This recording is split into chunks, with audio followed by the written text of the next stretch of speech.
everyone, and welcome to our latest instalment of 2 for Your Toolkit. This is episode 11, and remember the aim of these sessions is to make sure they are easy to follow, show you how it can be useful, and how it's compatible in your classroom. In this session, we're specifically going to look at using Curipod to design interactive lessons with Aileen Wallace, and we're also going to be joined by Fiona Morrison to look at how to use reading progress within Teams. First up today is Aileen Wallace, who's a modern studies teacher at Graeme High School, who's going to share an idea for a tool that she thinks you should add to your teaching toolkit. Specifically, she's going to explain a little bit more about how to use Curipod and its built-in AI features to design highly engaging lessons. So let's get started. I'm going to pass you over to Aileen. Hello out there. My name is Aileen Wallace. I'm a modern studies teacher at Graeme High School and currently an ambassador for the new Norwegian AI platform Curipod. And my plan for the next few minutes is try and take you through why I am stupidly excited about this platform and the difference that it has made to my teaching. So, Curipod, you'll get a lovely bright orange screen. I'm not going to bother showing you any of the lessons that are in there because they are all mine right now. What I'm going to show you and what I'm hopefully going to get you excited about is how quickly you can make a new lesson. So we have clicked on Create Lesson. My topic for this lesson is going to be voting at age 16. I would be discussing this with my 3rd or 4th years, so let's make that 9th grade. It is tending towards the American, so you'll get 8th grade, 9th grade, but 6th grade is roughly first year, and you can work your way up from there. If you want to try and keep this close to your SQA standards, learning objectives and standards, tell it exactly what you want. In this case, I am going to tell it I want arguments for and, oops, bad typing. Arguments for and against. See, bad typing. We're finding out about Andre Agassi and his arguments for and against that wig. There's more for than against, I'm telling you that. Arguments for and against voting at 16. And I am going to let it do its magic for me and let me see what it comes up with. As I said, you can be really precise. You can copy and paste SQA over to it. And let's just watch the little rocket thing do its. I have genuinely generated lessons in the time it took a class to watch the closing credits of a film, and we then had a lesson going back over the film and comparing it to her. I mean, that is how quick some of this can be. Right. Again, some of the images are coming out of an American database, so you're going to get more Americanized things, but you can change it all. So we're starting out with a word cloud here, so all the pupils can access this via their iPads, their connected devices. Should the voting age be lowered to 18, you can get them to give you their ideas on that, or we could get them to do open question and limit it. They can even vote. Down the bottom there, you can see participants will vote. They can vote on the top 3, and that's an interesting one to get them discussing at the beginning of a lesson because, well, why have we gone this for number 1? Why have we gone for this number 2? And it really gets them starting to discuss. The answers come out without their names on it, so nobody is embarrassed about putting their answers up there. And as they get used to it, you find that even the quiet kids who do not put their hands up are starting to get themselves involved. Our next couple of slides are going to be some information from the AI database. We've got some information about voting at 16 here. If you do not want the lovely beach background there, you can change it. You can go into their bank, put vote in. Let's see what we get for voting. There we go. There's a nice one of somebody voting in a booth. So we can change our background. You can change the colour of your fonts and everything as well if you want. We have another slide looking at some terms, some concepts that students might need to be aware of. So you can you can get your vocabulary. One of my favourite things is to do polls. They do them anonymous. You can keep the suggestions that are there. You can add in your own. You can totally make it your own. And again, get discussions going in the classroom about why did you vote for that? What made you think that? We've got some more information here. Again, as I said, it's slightly more American-based background, but you can change all of that. What are the potential benefits and drawbacks? Let me just double check what it is giving us here. Tell you what we're going to do. Let's change this to one of the new things. As you can see, this is the beta version. You'll get this if you try out the premium, which I'm sure we can get hold of the code for people for. So for this one, personalised feedback, I have got the question, what are the potential benefits and drawbacks of allowing 16-year-olds to vote? They're getting 5 minutes. We've told it it's 9th grade. We're focusing on comprehension and not writing, so it's not the grammar. You can, if you want, cut and paste learning outcomes into your expectations, tell it what you want. The students get their 5 minutes to put their answer in, and the AI then gives them the feedback. It's not coming from you, it's not coming from the teacher standing in front of them, the AI is giving it. And a podcast I watched last week made a really interesting comment that this means that the child that's sitting there thinking, I get horrible feedback because she doesn't like me. And she gets good feedback because she's a sook, they like her. It's not coming from you. And some of the conversations I've been having over the last week with students about feedback has been really, really good. Even when the AI gets it wrong, and the kids go, but I said that, miss, but it's saying I didn't. It's a really interesting way to start a discussion with them about what's in your answer, what's good about your answer, what's going to need to be included the next time you're in. And the AI going wrong not only helps them understand how AI works, because we talk about how it learns, how it develops, it helps them develop their answers. So we've got a whole range of open questions there about why do they should be allowed to vote or not. What I almost always finish off with in a class is, and it's one of the things I started with when I was starting to get to grips with Curipod, so in the generator section here, this is all the AI generated. You can go on an exit ticket. Again, we put our topic in, voting at 16. Again, the AI is getting told that these are 9th graders. I haven't added learning objectives in for speed at the moment more than anything else. And it's now going to come up with an exit ticket. And we've got a choice of things here. So what are some of the pros and cons you can think of for letting people vote at 16? Or what's the most important reason for giving them? So you can finish the lesson with a really quick run round the room of what people are thinking. You can alter the background, you can alter the font, you can change images on it, but that's the kind of thing that you can enjoy when you're playing with this, and trust me, you will play with it. It is fun. I have spent so much joy in the classroom messing around and enjoying with these. What else can I show you that I have enjoyed working on with them? Brain breaks. My BGE kids get so upset if they do not get to do a brain break. Excellent if you've got a double period, particularly little ones, or if it's just a really big topic and you want to give something a chance to sink into their heads. Draw a dinosaur playing a guitar while wearing a party hat. Now, I'll be honest, the first time I saw these, I was like, well, that has absolutely no educational value. I am not doing this. This is pathetic. Move on. But then I started using it with classes, and the relationships between kids who did not speak to each other started building. They are trusting each other more. They're helping each other out. What did you do? What did you do? And then they get to vote on it. And it's really helping to encourage the relationship side of students. You can also, if I go back to, if you like your drawing, you can, in the drawings app,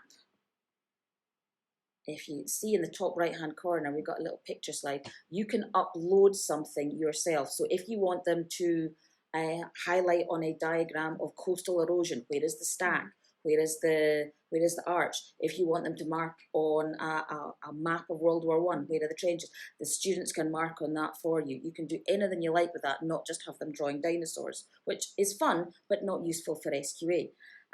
You can upload your own lessons. So if you have your own lessons and you just want to jazz them up a bit, I've done this a lot with my higher classes. You upload your own lessons and you can add extra stuff in.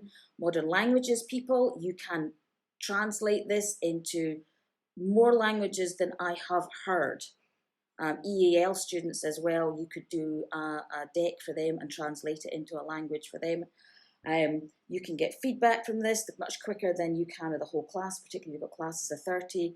There's not a concern with privacy on the Curipod side of it. They are GDPR certified. Actually, there's no information from the students, goes back to the AI, so you don't need to worry about the AI getting anything from the students. It is just a way that the level of engagement and behaviour in my classes has gone through the roof. I have got so much time back from it. I am enjoying my teaching again. I am learning a lot myself. And I think if the kids see you learning and enjoying yourself, they learn and enjoy themselves alongside. So please, find some time, go and log on, have a play. Next up, we have Fiona Morrison, who's a P7 teacher at Bowhouse Primary.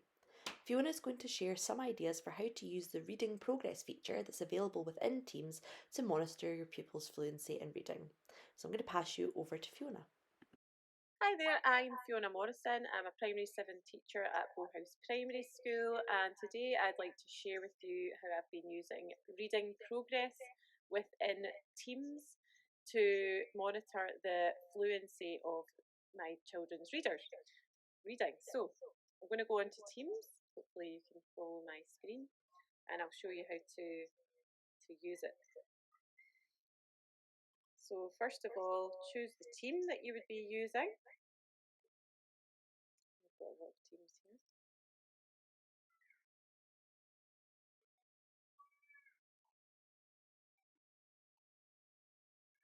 So my primary 7 team. And what I want to do is go to assignments.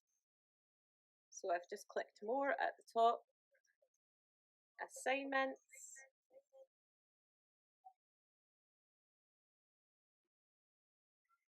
And these are previous ones that I've done. So what I want to do is add a new assignment. I'm pressing the plus at the bottom and new assignment.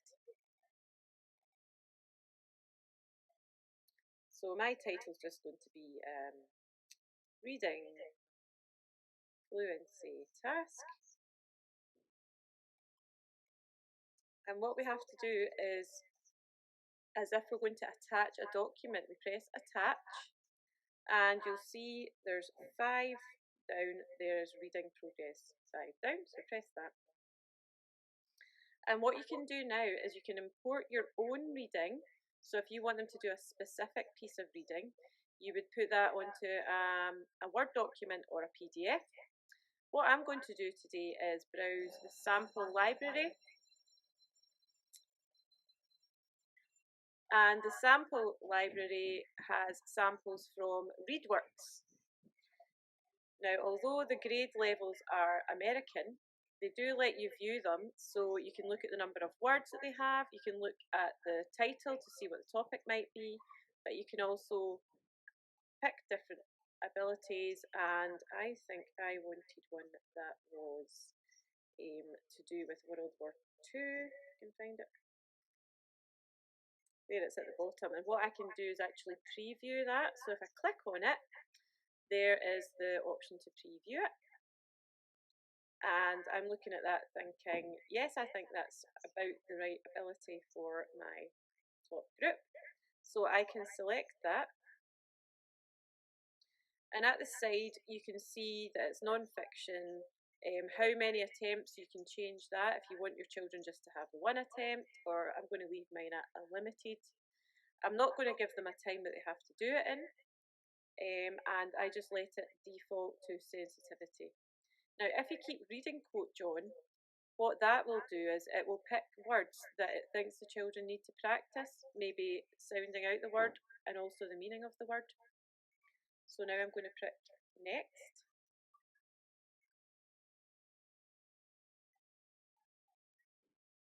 And as always with assignments, you can give away instructions. So I'll say read aloud with your best expression.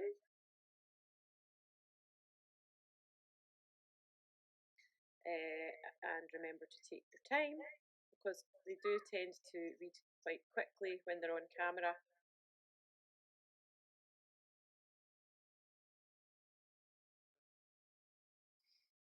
Okay, so that's that. You can assign points if you want to, and down at the bottom you can give them an assignment date of when it's to be due in. I'm going to give mine a bit longer, because what I do is I get them to go and do it 1 at a time. For some reason it's not letting me click.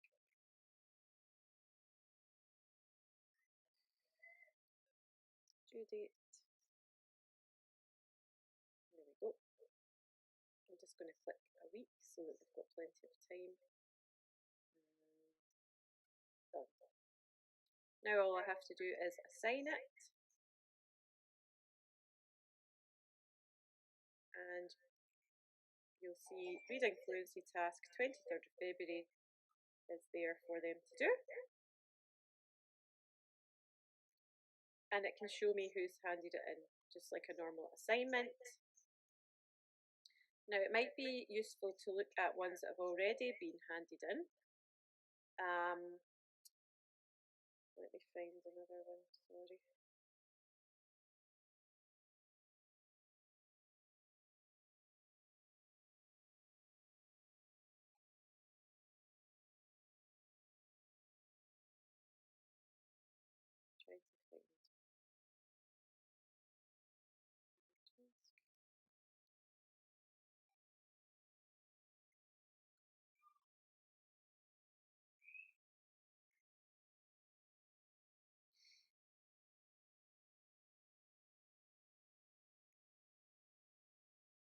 I'm looking at ones that have already been returned. So if I click on this one, it just gives you a little idea of what it looks like.